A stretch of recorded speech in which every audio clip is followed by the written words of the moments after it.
자, 경제 뉴스를 보도록 하겠습니다. 샤넬백 10개 중 1개 한국이 샀다. 샤넬 매출 최초 공개라는 뉴스인데요. 한번 보도록 하겠습니다. 자, 지난해 한국에서 9,300억 원의 매출을 달성했다고 합니다. 그런데 거기서 순이익이 1,000억 원이 넘는다고 하는데요. 그렇다면 당연히 영업이익률은 한 15%가 넘겠구나 라고 생각을 해볼 수 있을 것 같습니다.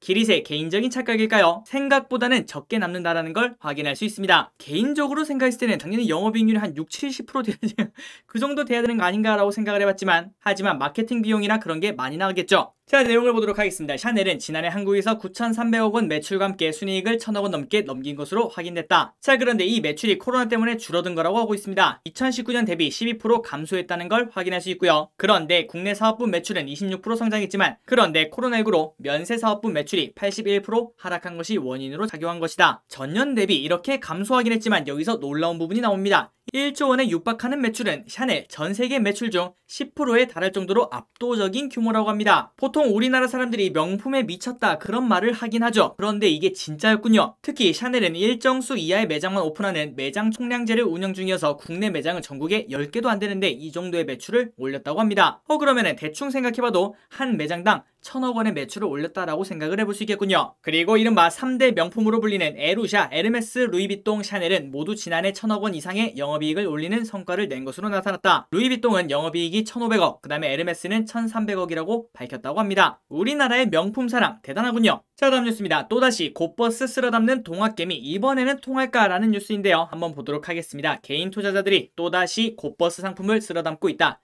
지금 현재 코스피가 3,200에서 왔다 갔다 하고 있고, 그 다음에 박스피를 예측하니까 이렇게 하락장에 베팅을 하는 곧버스를 사고 있다는 걸 확인할 수 있죠. 자, 15일 금융투자업계에 따르면 곧버스 ETF는 4월 들어 개인 수매수 1위를 기록 중이다. 개인 투자자들은 이 기간 동안 해당 곧버스 ETF를 2,500억이나 매수하고 있다는 걸 확인할 수 있습니다. 자, 지금 현재 차트가 박스권이라고 생각을 한다면 지금이 거의 무조건 최상단이라고 볼 수 있겠죠. 하지만 과연 지금이 박스일까? 그런 것들은 그 누구도 모르겠죠. 그러니까 우리가 할 수 있는 건 뭐라고요? 곧버스를 사는 게 아닙니다. 그냥 우리는 현금 비중만 조금씩 늘리면 될 것 같습니다. 그리고 현금 비중을 늘리면 가장 좋은 점은 올라도 기분이 좋고 내려가도 기분이 좋겠죠. 그래서 이런 식으로 주가가 오른다면 전체적인 종목을 조금씩 매도를 해서 한 현금 비중을 10%만 만들어 보시기 바랍니다. 그러면은 올라가도 기분이 좋고 내려가도 기분이 좋은 행복한 투자를 할 수 있습니다. 어쨌든 딱 한 달 뒤에 지수가 얼마일지 정말 궁금하군요. 자, 여행 못 가는데 국내에 6성급 호텔 오픈하는 이유 3가지가 있다고 하는데요. 그것을 한번 살펴보도록 하겠습니다.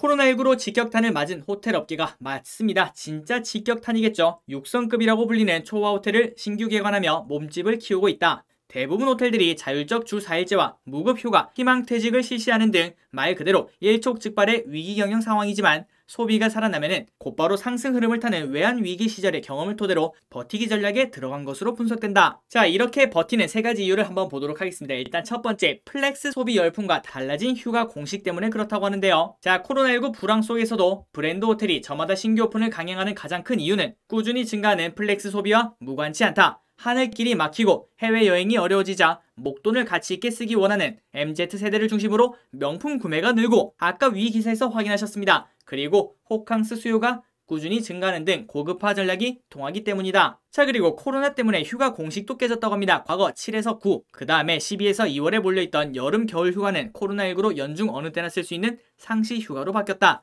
그렇다면은 여름에는 바다, 겨울에는 스키장 이런 공식이 있었지 않겠습니까? 그런데 그 수요가 분산되니까 호캉스라는 말이 생기고, 그 다음에 호텔에 많은 사람들이 투숙하는 결과를 낳았다고 볼 수 있겠죠. 그래서 그 결과 코로나19가 무섭게 확산하던 지난해 3, 4월을 제외하고는 주말 연평균 투숙률이 80%에 달한다고 합니다. 이는 숨겨진 내국인 수요를 재확인하는 지표가 됐다고 합니다. 자, 그리고 두 번째, 돈이 있어야 간다 라는 생각이었는데요. 그런데 이제는 호텔을 가는 게 특별한 경험을 산다 라는 생각이 생겼다고 합니다. 자, 호텔 업계에서는 가치 소비를 지향하는 고객이 늘면서 자연스럽게 문턱이 낮아졌다는 분석이 나온다. 업계 관계자는 소비의 기준이 확연히 바뀌었다며, 예전에는 아니 집 놔두고 뭐하러 호텔에 가서 잠을 자냐 라는 생각을 했었는데, 하지만 이제는 가족끼리 좋은 데 가서 묵고 맛있는 거 묵자 라는 방향으로 생각이 바뀌었다고 합니다. 자, 그래서 가장 많이 바뀐 게 호텔방 40만원이면 생각보다 많이 비싸다라고 볼 수 있겠죠. 쉽게 낼 수 있는 금액은 아닌 것 같습니다. 그런데 이런 고가 패키지 고객 중에도 20대 중후반이 꽤 있는 편이라고 합니다. 그 이유는 결혼 전에 브라이더 샤워를 하죠. 그런 파티를 즐기는 등 이벤트성 투숙객이 늘었다고 합니다. 그 말인즉슨 특별한 경험을 사기 위해서 이렇게 호텔에 투숙하는 사람이 늘어나고 있다는 소리겠죠. 그리고 마지막으로 불황 없는 초과 호텔, 전염병은 변수한데 라는 내용이라고 하는데요. 자, 내용을 보시면 정말 심플합니다. 호텔 업계는 장기 전략상 개관을 늦출 수 없는 점이 가장 큰 이유라고 입을 모은다. 호텔을 오픈하려면은 인허가 해야 되고 고용관계 이런 것들을 많이 해야 돼서 최소 3에서 4년 앞둬서 이렇게 예정을 하는데, 그 말은 지금 개관하는 호텔은 3, 4년 전에 이미 다 결정이 되어 있다고 합니다.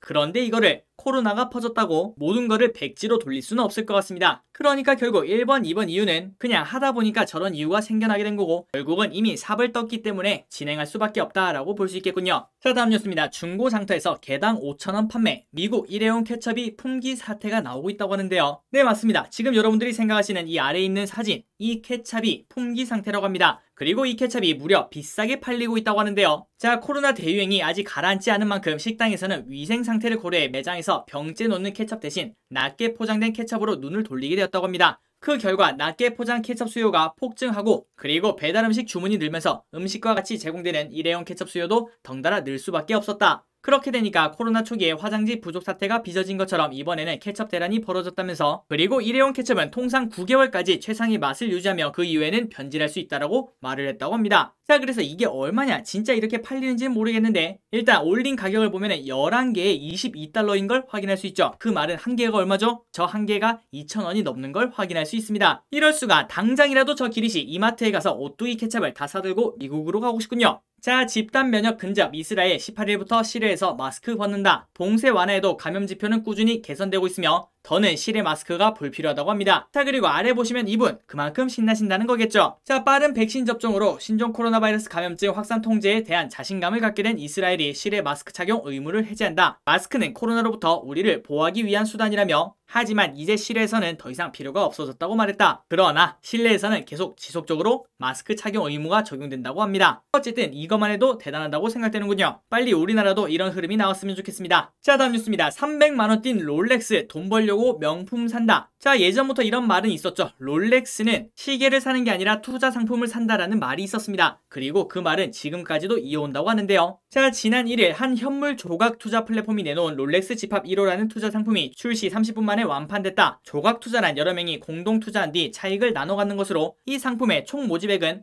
1억 1,800만원, 최소 투자액은 10만원이라고 합니다. 그리고 놀랍게도 투자 대상은 주식이 아니라 명품 시계 롤렉스 인기 상품 11종이라고 하는데요. 이 11종의 시계를 다시 팔아서 남는 수익을 투자자들이 나눠 갖는 구조라고 합니다. 자, 그리고 롤렉스 펀드의 기대 수익률은 무려 25%나 한다고 하는군요. 저 길이 또 당장 갔다 오겠습니다. 아니, 이렇게 쉬운 투자가 있다니 매우 놀랍습니다. 자, 그래서 아까 말했던 그 말이 여기 딱 나와 있는 걸 확인할 수 있죠. 손목에 차기 위해서가 아니라 되팔기 위해서 명품 시계를 사는 것이다. 자, 5년 전 900만원짜리 롤렉스는 1,200만원에 팔렸다라는 걸 확인할 수 있는데요. 중고 명품 시장을 들여다보면 명품 시계와 보석, 가방이 과시용을 넘어 인기 투자 상품이 되는 이유를 알 수 있다. 10년 전에 480만원에 산 샤넬백은 지금 또 500만원 500만원에 거래가 되고, 뭐 그런 말이 있지 않겠습니까? 가죽은 손때가 타야지 진짜 이쁘다. 그래서 이렇게 가격이 오르나 봅니다. 자, 그리고 이렇게 에르메스 가방도 비슷하게 형성이 된 걸 확인할 수 있고, 그 다음에 5년 전에 900만원에 구입했던 서브 마리너 모델은 지금 1,200만원에 팔린다고 합니다. 오히려 가격이 올라가는 경우도 있다고 해요. 그리고 시계나 가방을 중고로 되팔아서 남긴 차익에는 세금이 붙지 않는다는 것도 투자 상품으로서의 매력이라고 하는군요. 자, 신라젠 주주분들이 정말 많으실 텐데요. 이렇게 호재성 뉴스가 나온 걸 확인할 수 있습니다. 한번 내용을 살펴보도록 할게요. 최근 신라젠이 메가 우선 협상 대상자를 선정하면서 무려 17만 명의 신라젠 주주분들의 거래액의 기대감도 커지고 있다. 지난해 거래소가 신라젠의 최대 주주 변경 등을 개선 이행 사항으로 요구한 것으로 알려진 만큼 이번 계약만 잘 마무리된다면 조기 거래액에도 기대할 수 있다. 자, 그리고 우선 협상 대상자는 M2N이라고 하고 있습니다. 그 M2N 관계자는 개선 계획은 이미 신라젠이 제출했고, 인수하는 입장인 M2N은 이를 얼마나 충족시켜서 개선 계획 이행 결과를 전달하는 일이 중요하다고 설명했다. 그리고 신라젠이라는 기업을 모르시는 분들을 위해서 살짝 설명해 드리자면은, 신라젠은 지금 현재 1년 정도 거래가 정지되고 있고요. 그리고 거래 정지 기간이 길었던 만큼 거래가 재개된다면 시초가는 거래 정지 가격 12,100원에서 50에서 200% 사이에 결정된다고 합니다. 그리고 이 신라젠이 어떻게 거래 정지가 되었냐? 신라제는 문은상 전 대표가 횡령, 배임 혐의로 조사를 받기 시작하면서 지난해 5월 4일부터 주식 거래가 정지됐다는 걸 알 수 있습니다. 자, 차트를 보면 엄청나죠? 여기 이렇게 코끼리가 한 마리 들어있는 걸 볼 수 있을 것 같습니다. 이런 식으로 2016년에 한 이 정도 가격에서 쭉 올라가서 15만원까지 갔다가 다시 쭉 내려오는 걸 확인할 수 있죠. 자, 이런 식으로 말 그대로 개미 무덤이었던 종목이었는데요. 이번에 잘 해결돼서 다시 주가가 올라서 주주분들에게 좋은 기회를 줬으면 좋겠습니다. 자, 남양유업 영업정지 수혜주 이런 말이 있더라고요. 기린이분들 아마도 기억하고 계실 겁니다. 남양유업에서 뭘 했죠? 맞습니다. 불가리스가 코로나 바이러스에 예방효과가 있다 그런 말이 있었죠. 자, 그래서 그 내용을 한번 보도록 하겠습니다. 자, 키움증권은 남양유업의 영업정지가 내려질 경우 반사이익이 기대되는 상장세로 매일유업, 빙그레, 동원FNB, 롯데푸드, 풀무원, 동서 등을 꼽았다. 자, 남양유업이 왜 영업정지가 되는지 그걸 한번 보도록 하겠습니다. 남양유업은 자사제품인 불가리스가 코로나 바이러스 감염증 예방 효과가 있다고 홍보해서 식품의약안전처의 행정처분 및 고발이 예고됐다. 그리고 남양유업에서 한 행동은 식품표시광고법 제8조를 위반한 것으로 판단되며 키움증권연구원에서는 해당 조항에 따르면 질병 예방, 치료 광고 시 행정처분으로 영업정지 2개월이 가능해 언론 보도로 남양유업 세종공장의 2개월 영업정지 가능성이 제기됐다고 합니다. 그런데 남양유업의 세종공장은 전사 매출액의 약 40%를 차지하고 있기 때문에 거기서 2개월 동안 정지가 된다면 주요 경쟁사들의 반사수혜 가능성이 당연히 존재하고 있겠죠. 정말 사람들이 똑똑한 것 같습니다. 이렇게 식품표시광고법도 찾아서 주식에 적용을 하니까요. 자, 그래서 혹시나 남양유업이 정지를 당하게 된다면 수혜를 보는 기업은 어떤 곳이 있는가? 일단 첫 번째는 매일유업이라고 합니다. 일부 수입 상품 판매를 제외한 대부분의 매출액이 유가공 제품에서 발생하기 때문에 가장 경쟁관계가 높다는 분석을 내놨다. 그리고 빙그레도 유음료 매출 비중이 약 57%로 남양유업과의 경쟁관계가 높은 편이며 그 다음에 동원FNB는 17, 그 다음에 롯데푸드는 12, 마지막으로 풀무원은 3에서 4% 정도 수준이라고 합니다. 그렇다면 매일유업이 가장 큰 수혜주다라고도 볼 수 있겠죠. 자, 그래서 차트를 보도록 하겠습니다. 남양유업 이렇게 쭉 올라갔다가 완전 바닥을 치는 걸 확인할 수 있죠. 자, 이런 것 때문에 기린이분들 이걸 보시고 절대 급등주는 하면 안 되겠다 라는 생각을 한 번 더 다짐하시기 바랍니다. 자, 그리고 오른쪽 매일유업 이런 식으로 음봉이 계속 나오긴 하지만 지속적으로 조금씩 상승을 하는 흐름을 보여주고 있군요. 진짜 실제로 영업정지가 된다면 주가가 한 번 더 오르긴 하겠죠. 그리고 개인적으로 생각했을 때는 앞으로도 남양유업의 신뢰도가 낮아질 거기 때문에 매일유업 입장에서는 나쁜 게 없다라고 볼 수 있을 것 같습니다. 그렇다면 장기적으로 수혜를 받을 가능성도 존재하고 있겠죠. 한번 매일유업 공부를 해봐야겠습니다. 자, 다음 뉴스입니다. 올해 파운드리 역대 최대 전망 앞서가는 TSMC, 삼성과 격차 벌어질까 이런 기사가 있었는데 한번 짧게 보도록 할게요. 자, 올해 파운드리 반도체 위탁 생산이죠. 혹시 파운드리가 뭔지 모르시는 기린이분들께 정말 간단하게 설명드리자면은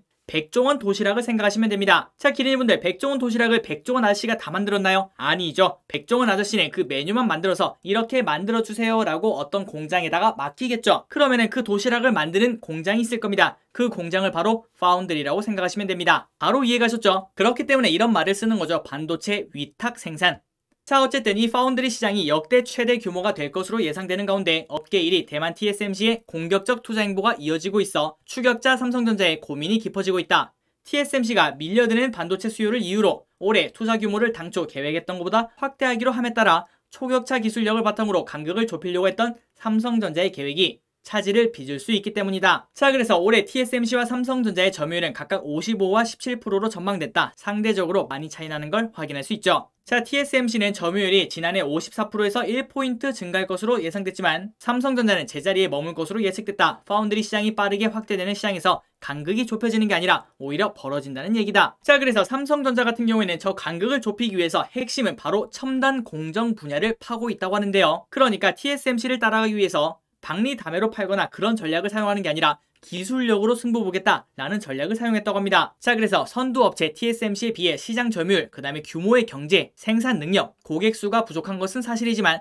첨단 공정 경쟁력은, 그러니까 최첨단 기술은 손색이 없어 효율적인 투자로 격차를 줄여나갈 것이라고 말할 정도로 삼성전자는 기술력 확보에 공을 들이고 있다고 합니다. 자, 그런데 그 와중에 TSMC는 올해 투자 규모를 늘리며 빠르게 앞서 나가고 있다고 하는데요. TSMC는 전날 1분기 실적 발표를 통해 올해 시설 투자 규모를 당초 계획보다 더 크게 늘리겠다고 밝혔다고 합니다. 그래서 향후 3년간 1000억 달러를 투입하겠다는 기존 계획은 유지됐으나 하지만 미래의 돈을 당겨왔다라고 생각을 해볼 수 있겠죠. 자, 이렇게 되니까 기술력 측면에서 TSMC를 추월하고자 하는 삼성전자 입장에서는 마음이 급할 수밖에 없다. 그렇기 때문에 TSMC가 1분기 실적을 발표를 하면서 올해 시설 규모를 늘린다라고 발표한 것처럼 이번 달 29일날 진행할 1분기 실적 컨퍼런스가 주목된다고 합니다. 이때 삼성전자가 우리도 투자를 늘리겠다라고 말을 한다면은 주가에 좋은 영향이 올 수 있겠죠. 그래서 이 이유 때문에 삼성전자 주주분들은 29일을 집중해야겠군요. 자, 이제부터는 이번 주말에 공부할 4개의 기업을 빠르게 보도록 하겠습니다. 일단 첫 번째, 효성 TNC인데요. 자, 1분기 어닝 서프라이즈 기대 목표가 100만원이라고 하고 있습니다. 자, 키움증권은 효성 TNC가 전 사업 부분이 실적 개선세에 있다고 평가했으며 매수를 유지하고 목표 주가는 종전 90만원에서 100만원으로 11%를 올려잡았다고 하고 있습니다. 자, 아래 투자 지표를 보시면 EPS 증감률이 엄청나게 올해 299%나 느는 걸 확인할 수 있죠. 자, 내용을 짧게 보시자면 전년 동기 대비 1분기 영업이익이 187%나 증가했다고 하고요. 그래서 시장 전망치를 크게 상회할 전망이라고 합니다. 그리고 효성 TNC의 사업 부분인 섬유 부분의 영업이익은 2101억 원으로 전년 동기 대비 211% 증가할 전망이며 또한 국내외 스판덱스 플랜트 가동률이 100%를 지속하고 있으며 나일론, 폴리에스터 원사도 차별화, 친환경 제품 판매량 확대로 실적 개선이 예상되기 때문이라고 짚었다.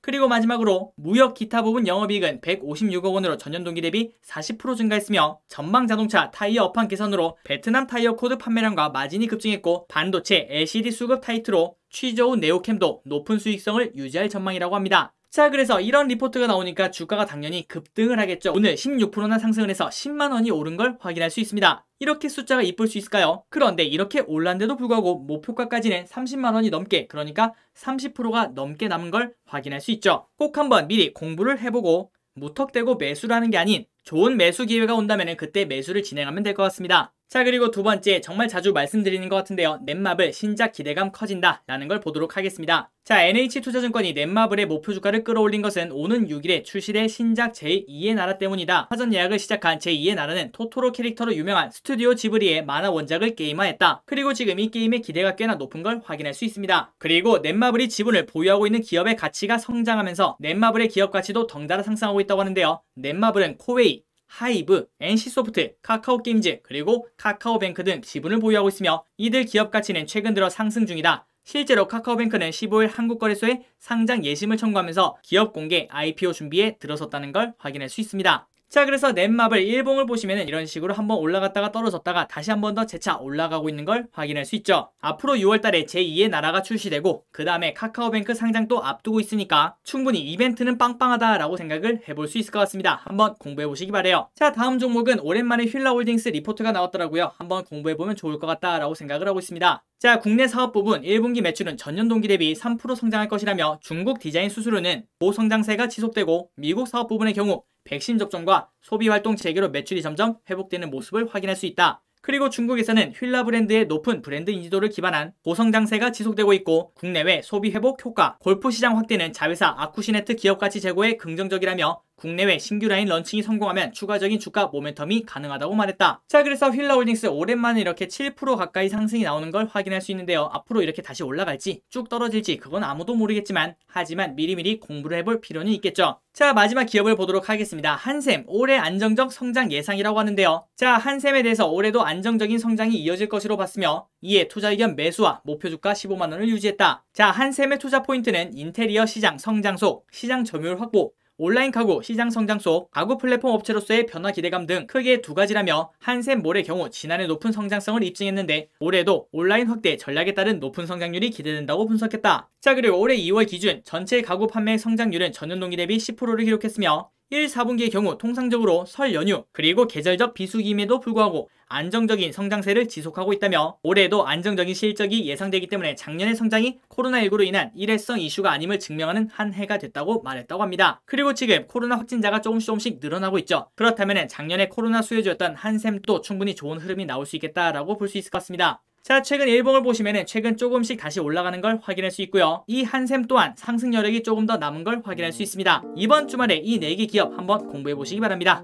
자, 오늘 또 경제 뉴스가 끝났습니다. 오늘 또 재밌으셨나요? 항상 저 길이과 같이 공부해 주셔서 정말 감사합니다. 이번 주말 와, 이렇게 쉬어도 되나 싶을 정도로 푹 쉬시기 바랍니다. 지금까지 길이셨습니다. 빠이요.